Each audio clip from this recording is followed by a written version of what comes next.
മിശിഹായിൽ ഏറ്റവും അനുഗ്രഹിക്കപ്പെട്ടവരെ, നമ്മുടെ ജീവിതത്തിൽ നമ്മൾ കർത്താവായ യേശു മിശിഹായോട് ചേർന്ന് നമ്മൾ പ്രവർത്തിക്കുമ്പോൾ നമ്മുടെ ജീവിതം ഒരുപാട് അനുഗ്രഹത്തിലേക്കും സമാധാനത്തിലേക്കും സൗഖ്യത്തിലേക്കുമാണ് കടന്നു പോകുന്നത്. പ്രിയമുള്ളവരെ, ഓരോ നോയമ്പെന്ന് പറഞ്ഞാൽ നമ്മളെ കർത്താവിലേക്ക് ചേർക്കുന്നു. കർത്താവ് നമ്മളിലേക്ക് ഇറങ്ങി വരുന്നു. ഇറങ്ങി വന്ന ക്രിസ്തു നമ്മളോടൊപ്പം വസിക്കുന്നു.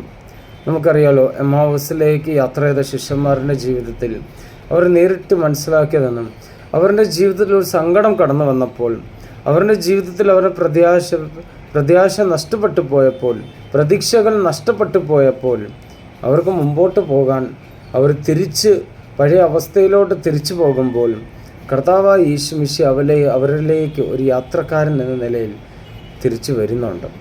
നമ്മളും യാത്രകൾ നമ്മൾ ചെയ്യും. യാത്ര ചെയ്യുമ്പോൾ പല വ്യക്തികളെ നമ്മൾ കണ്ടുമുട്ടും. നമ്മൾ ഒരുപക്ഷെ വളരെ ചുരുക്കം പേര് മാത്രമേ ഉള്ളൂ അവരോട് സംസാരിക്കാൻ താല്പര്യപ്പെടുന്നുണ്ട്. കൂടുതൽ വ്യക്തികളും അവരെ അവരുടെ വഴിക്ക് വിടുന്നു. യാത്ര അവസാനിച്ചാൽ അവർക്ക് അവരുടെ വഴി, നമുക്ക് നമ്മുടെ വഴി. പക്ഷെ ഇവിടെ നമുക്ക് ഈ എമ്മാവൂസിലേക്ക് പോയ ശിഷ്യന്മാരുടെ ജീവിതത്തിൽ ഒരു വ്യത്യാസം, അവരുടെ ജീവിതത്തിൽ അവർ സംസാരിച്ച വിഷയത്തിലോട്ട് കർത്താവായ യേശു മിശിഹ കടന്നു വരികയാണ്. അവരുടെ ഉള്ളിൽ കത്തിക്കൊണ്ടിരുന്ന ദീപ് അത് കെട്ടുപോയപ്പോൾ അത് വീണ്ടും കത്തിച്ച ആ വിശ്വാസത്തിൽ തിരിച്ച് അവരെത്തിക്കാൻ വേണ്ടി കർത്താവ് ശ്രമിക്കുന്നുണ്ട്. അതുമാത്രമല്ല, അവരിൽ ഒരാളായി കർത്താവ് ജീവിക്കാൻ തുടങ്ങി.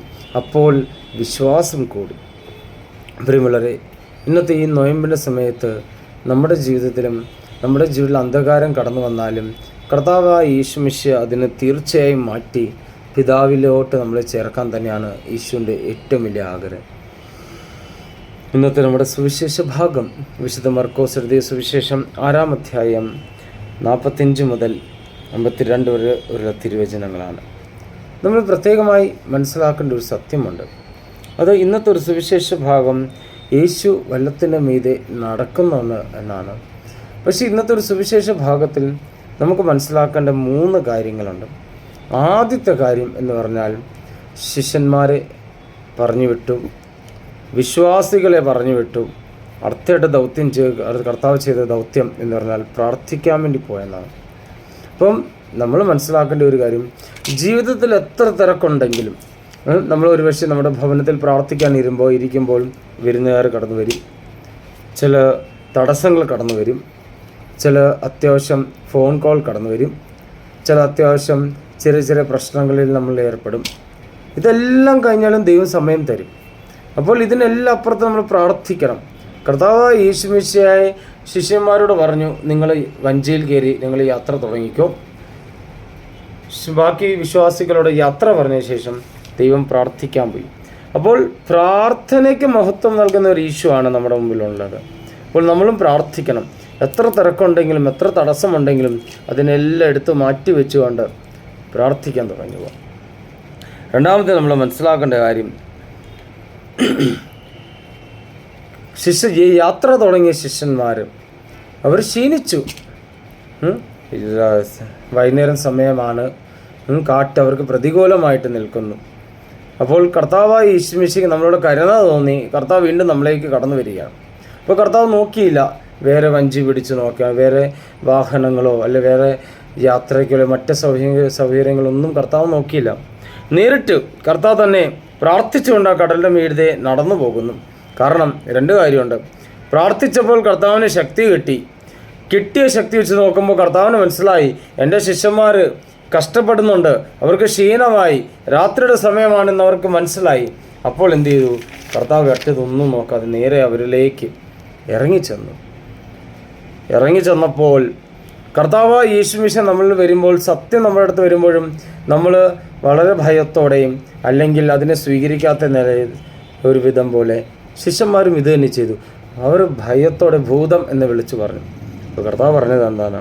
ആശ്വസിപ്പിക്കുക, സമാധാനമായിരിക്കുക, ഞാനാണ്. മൂന്നാമത്തെ ഒരു കാര്യം ഇവിടെ കർത്താവായ യേശു മിശിഹ നമ്മളെ ഓർമ്മപ്പെടുത്തുന്നത്, കർത്താവായ യേശു മിശിഹ ആ വഞ്ചിയിൽ കയറിയപ്പോൾ തന്നെ കൊടുങ്കാറ്റെല്ലാം ശാന്തമായി. പ്രിയമുള്ളവരെ, ഇന്നത്തെ ഒരു സുവിശേഷ ഭാഗത്തിൽ നമ്മൾ മനസ്സിലാക്കേണ്ട 3 കാര്യമുണ്ട്. ഒന്നാമത്തെ കാര്യം, എൻ്റെ ജീവിതത്തിൽ ഞാൻ പ്രാർത്ഥിച്ചാൽ ഏതവസ്ഥയിലും ദൈവം കടന്നു വരും. രണ്ടാമത്തെ കാര്യം ഇത് തന്നെയാണ്, എൻ്റെ ജീവിതത്തിൽ ഒരുപക്ഷെ ഒരുപാട് കൊടുങ്കാറ്റുണ്ടാവും, എൻ്റെ ജീവിതത്തിൽ ഒരുപാട് തകർച്ചകളുണ്ടാവും, എൻ്റെ ജീവിതത്തിൽ ഒരുപാട് സങ്കടങ്ങളുണ്ടാവും. പക്ഷേ എൻ്റെ യേശുനാഥൻ എൻ്റെ ജീവിതത്തിൽ, എൻ്റെ ഹൃദയത്തിൽ ഇറങ്ങി വരുമ്പോൾ ഇതിനെല്ലാം അവസാനമാകും. അതായത് കർത്താവായ യേശുമിശിഹ ഈ ഒരു പറഞ്ഞതുപോലെ തന്നെ ഈ വഞ്ചിയിൽ കയറിയിരുന്നപ്പോൾ തന്നെ കൊടുങ്കാട്ടെല്ലാം ശാന്തമായതുപോലെ എൻ്റെ യേശു എൻ്റെ ജീവിതത്തിൽ കടന്നു വരുമ്പോൾ എൻ്റെ ജീവിതത്തിലെ എല്ലാ സങ്കടങ്ങളും ദുഃഖങ്ങളും ശാന്തമാകും. ശാന്തമായി കഴിഞ്ഞാൽ ഞാൻ പ്രാർത്ഥിക്കുമ്പോൾ അത്യുന്നതനായ ദൈവം എൻ്റെ ജീവിതത്തിൽ എല്ലാ പ്രാർത്ഥനകളും സ്വീകരിക്കുകയും എന്നെ കൂടുതൽ അനുഗ്രഹിക്കുകയും ചെയ്യും. ഈ നോയമ്പുകാലം അനുഗ്രഹത്തിൻ്റെ നോയമ്പുകാലമാണ്, നമുക്കറിയാം. പ്രത്യേകിച്ച് പ്രാർത്ഥിച്ചുകൊണ്ട് ദൈവത്തെ ഹൃദയത്തിൽ സ്വീകരിച്ചുകൊണ്ട് എൻ്റെ ജീവിതത്തിലുള്ള എല്ലാ തടസ്സത്തെ എടുത്തു കളഞ്ഞുകൊണ്ട് ദൈവത്തിൻ്റെ മാത്രമായി ജീവിക്കാൻ നമുക്ക് പരിശ്രമിക്കാം. ഈശോ അനുഗ്രഹിക്കട്ടെ. ആമീൻ.